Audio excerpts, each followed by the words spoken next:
Hey, you guys, welcome back to the Just Box podcast, where we unpack the truth, faith, and the world around us, one real conversation at a time. This chapter today is called Signs, and it's chapter 5, and it's called When the Root Becomes the Ruin. Because if you watch the film Sinners, you probably saw them signs all over throughout. But the question is, did you recognize them? The number one thing that actually stood out to me in this film was money. Not money by itself, but what it did, how it moved, and how it tempted, and even how it broke. It was the root of evil. And I know we hear that phrase often and all the time, but when it comes to be real, and when it becomes real and it unfolds right in front of you, it becomes real, like really real. The Bible says in 1 Timothy 6:10, for the love of money is the root of evil. So pretty much that is what really happened here in the movie. People was chasing a temporary fix. And if you don't know what I'm talking about, then I suggest that you stay right here. You take a pause and you listen to this podcast. See, I feel that we fail to realize that everything that we see, we don't have to have.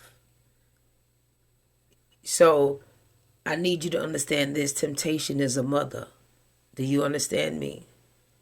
So let's take, for instance, and this is true because, again, this was in the movie Sinners.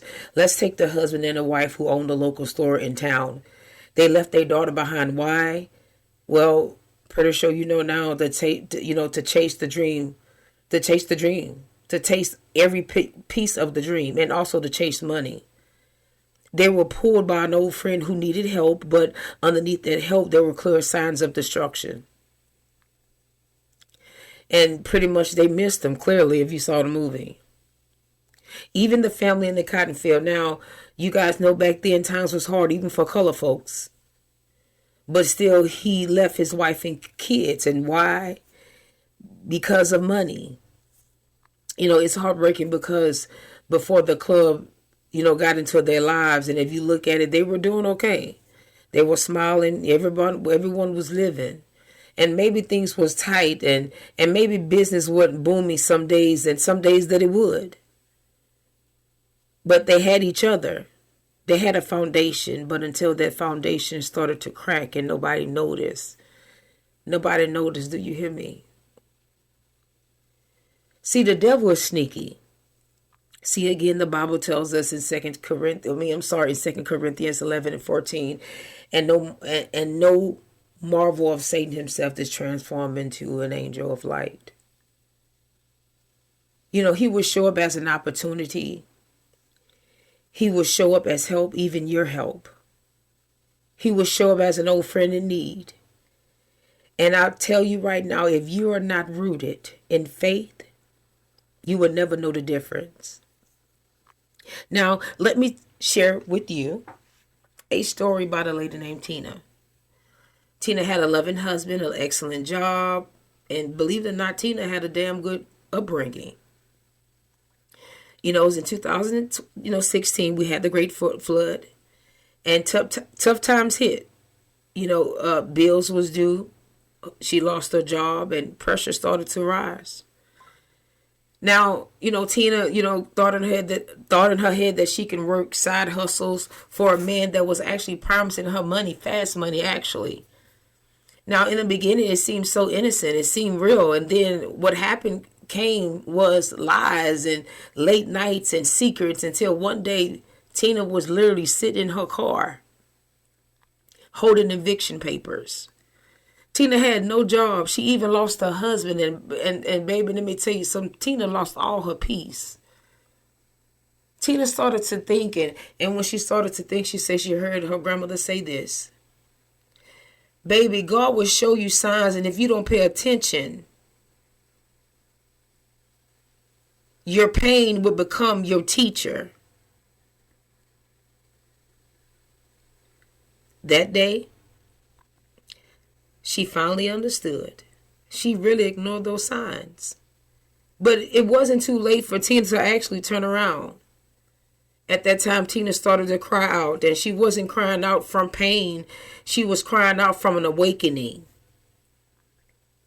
Now, see, I want you guys to understand studies in behavior psychology show that when people are under financial stress, they're more likely to overlook the red flags even when danger is obvious in their face.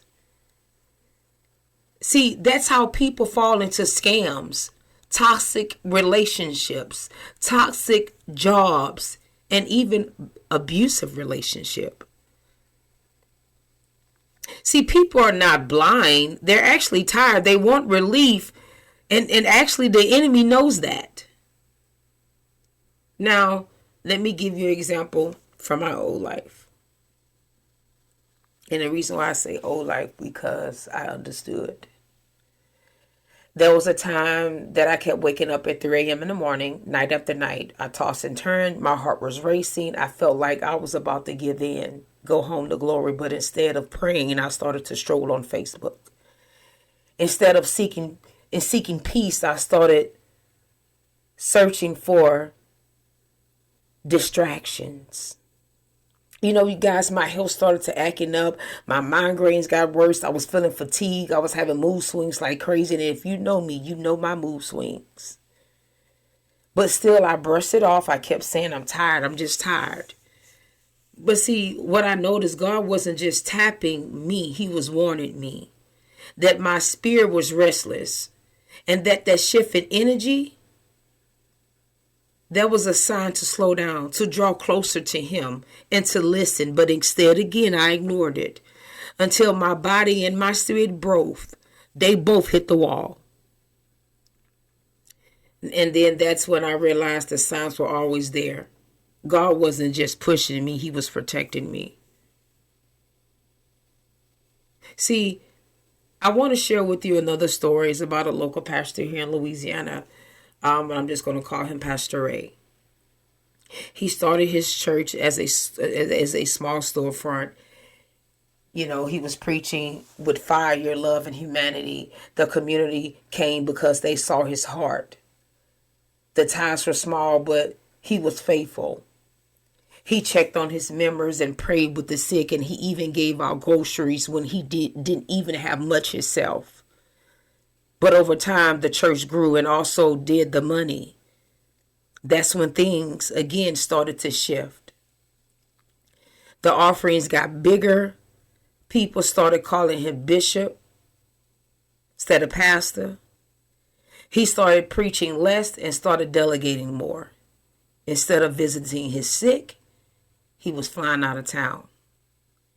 He drove a luxury car while the church roof leaked. And those who questioned him, he called them ungrateful. But the truth was, the money changed him. Slowly, he stopped hearing from God. He confused success with favor. He stopped shepherding his flock and started feeding his flesh. Until on one Sunday morning, only few members showed up. The seats were empty, but his pockets were full. And that's when it hit him. He had everything he thought he wanted, but nothing he actually needed. He stood in that pulpit and broke down crying. He admitted that he chased money and lost his mission. He had the signs, but he ignored them. See, at that moment, he realized that was grace that brought him. See, God will let you hit a wall, not to destroy you, but to actually wake you up. Now, let me give you one more. There was a woman, and we'll just call her Chanel. She was with a good man, a wonderful provider. They had 2 beautiful kids, and they shared a home. But one day he walked in and caught her with another man in their bed, in their home. He didn't argue, nor did he curse. He just simply left. But instead of Chanel owning up to what she did, she turned to revenge.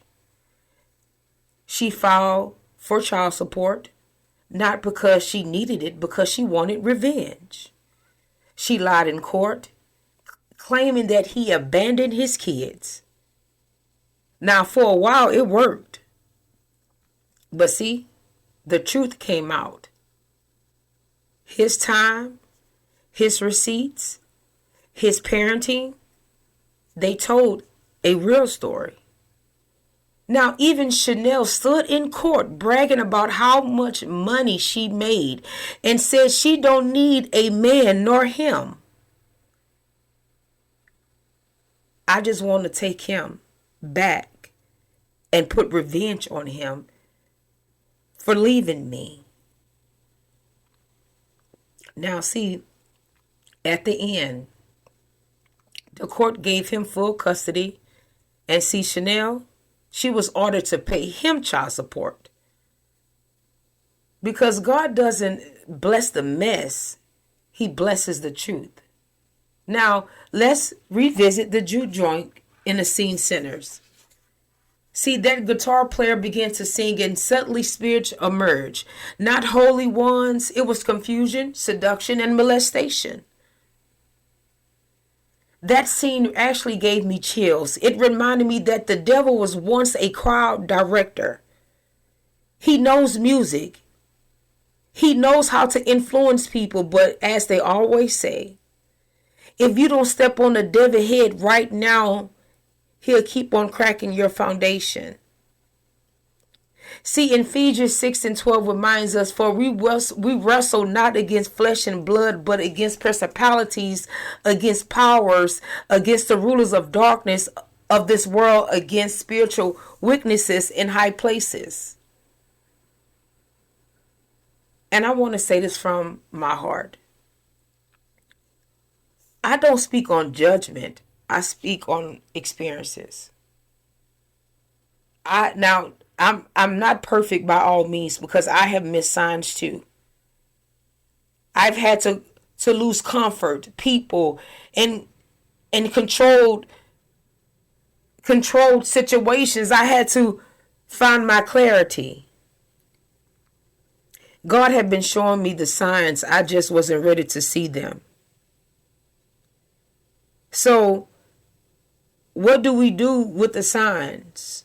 And I'm pretty sure you're saying, like, what do we do if we see the signs? And I will say this here, we can do this together. You know, we need to stop and we need to pray. We need to listen. We need to walk by faith and not by sight. Even if you're someone who doesn't follow the Bible like I do, or maybe you don't believe the same way that I believe. But guess what? That is okay. But I just want you to ask yourself this. Have you ever had that gut feeling, that quiet whisper that something wasn't right? That's a damn sign. And it's still calling you. See, in Proverbs 16:25 says that there is a way that seemeth right into a man's, but in therefore there are ways of death. Signs are not just warnings, they're invitations. They're invitations to pause, to reflect, to grow, and to change. So I'm challenging you and myself to go back and rewatch the movie Sinners. Look not just with your eyes, but with your heart. What signs were there for you? What signs look familiar to you? Because I promise you, there's always a reason behind a story. There's always a reason behind an action. And I want you to understand this. I want to thank you so much for joining the Just Box tonight. As you already know, where your peace remains still, so your mind can get filled and you will never get a bill, because that's information. Again, I want to thank you guys so much, and you have a wonderful night. Thank you.